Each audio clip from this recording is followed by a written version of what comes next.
Mid day meal, Shikshashree, Aikyashree, cycle, tab, scholarship, কত কি পাচ্ছে বর্তমান প্রজন্মের ছাত্রছাত্রীরা।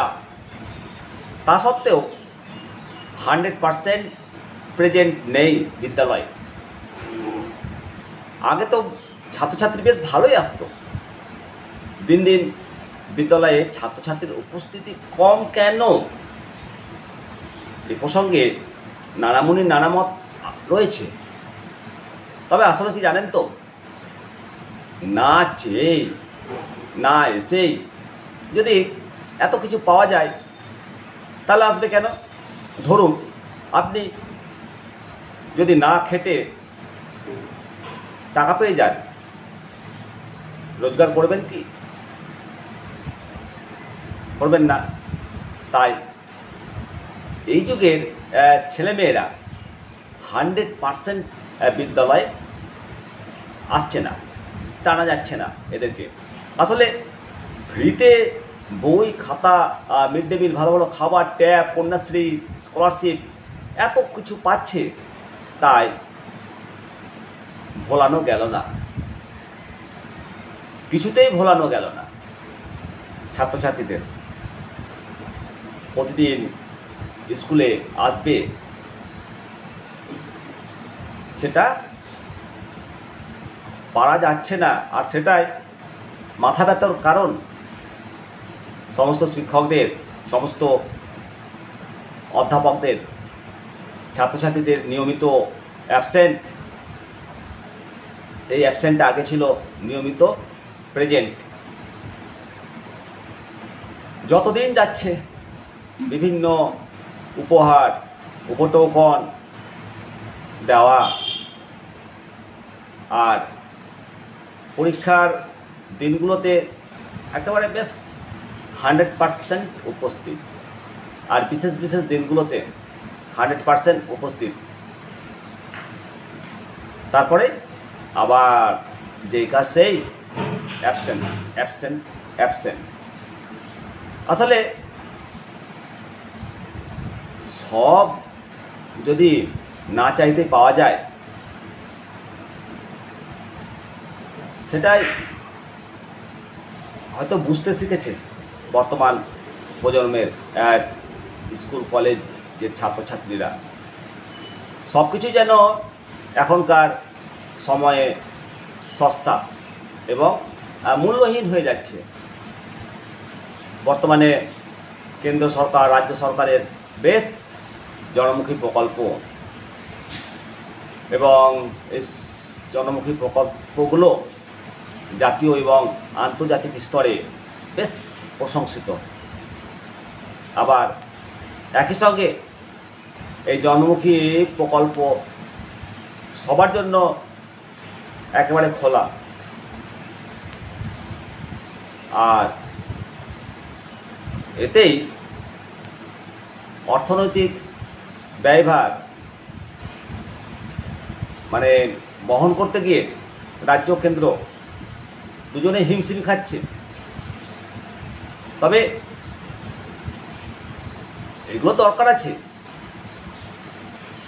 যাদের নেই তাদের দরকার আছে, যাদের প্রয়োজন তাদেরকে দেওয়া হলে ভালো। অপ্রয়োজনে যদি দেওয়া হয়, ওই উলুবনে মুক্তা ছড়ানোর মতোই, বা অরণ্য রোদন।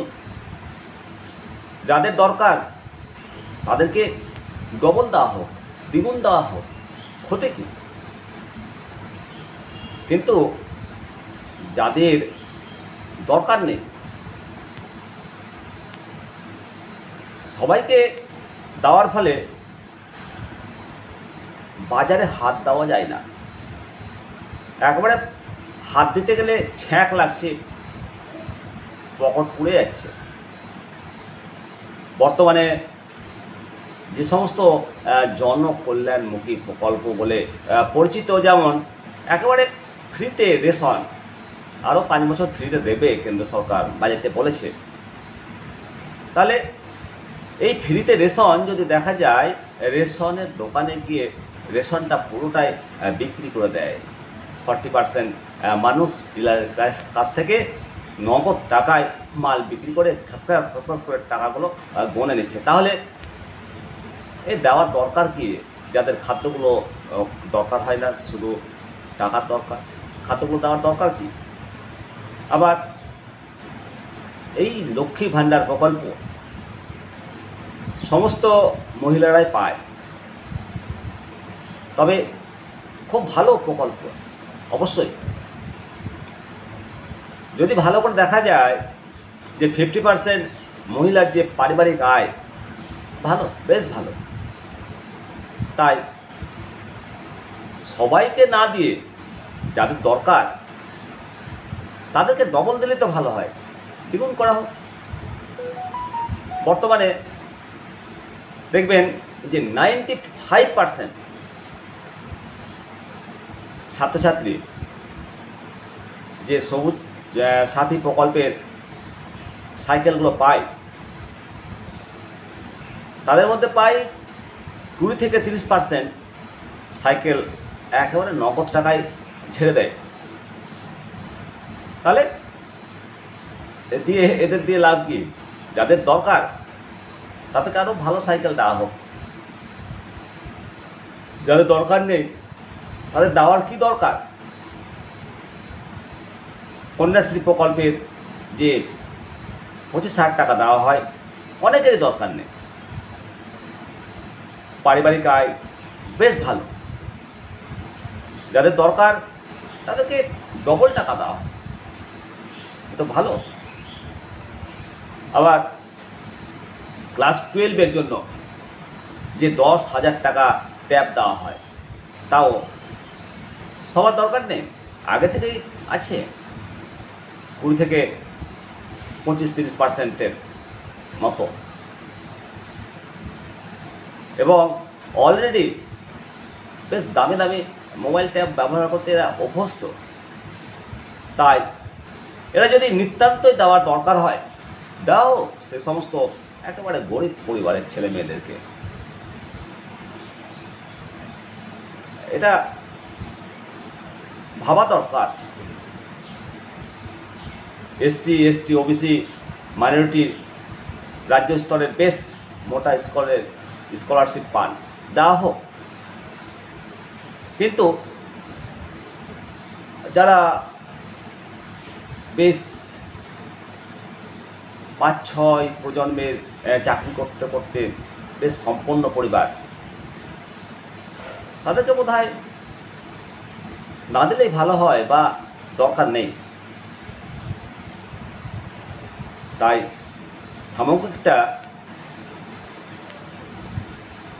চিন্তা করে যারা অর্থবান তারা এই সব স্কলারশিপ পাবে কেন, এগুলো একটু ভাবা দরকার।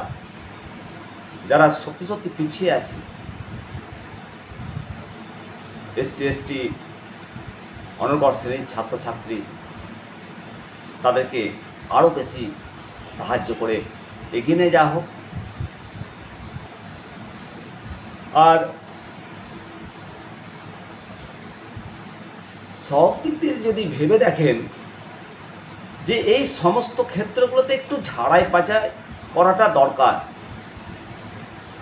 কেননা এই সাইকেল, ট্যাব, কন্যাশ্রী, স্কলারশিপ এইসব দিচ্ছে, তার জন্য একটা মিনিমাম মার্জিনাল থাকা দরকার। যদি স্কুল না গিয়ে, পড়াশোনা না গিয়ে পেয়ে যায়, তাহলে তো পাবেই, তাহলে যাবে কেন স্কুল? বিদ্যালয়ে যদি 70 থেকে 75% উপস্থিতি বা প্রেজেন্টের ওপর এই সমস্ত শিক্ষাশ্রী, ঐক্যশ্রী এগুলো দেওয়া হয়, তাহলে দেখবেন বিদ্যালয়ে প্রেজেন্টের হার অটোমেটিক বেড়ে যাবে, আর সরকারি বিদ্যালয়ে নাম লেখিয়ে বেসরকারি বিদ্যালয়ে যাওয়া বন্ধ হয়ে যাবে। অবশ্যই আপনারা মতামত দেবেন। সকলে ভালো থাকুন, সুস্থ থাকুন। আপনাদের সঙ্গে নিমতিতা দর্শন।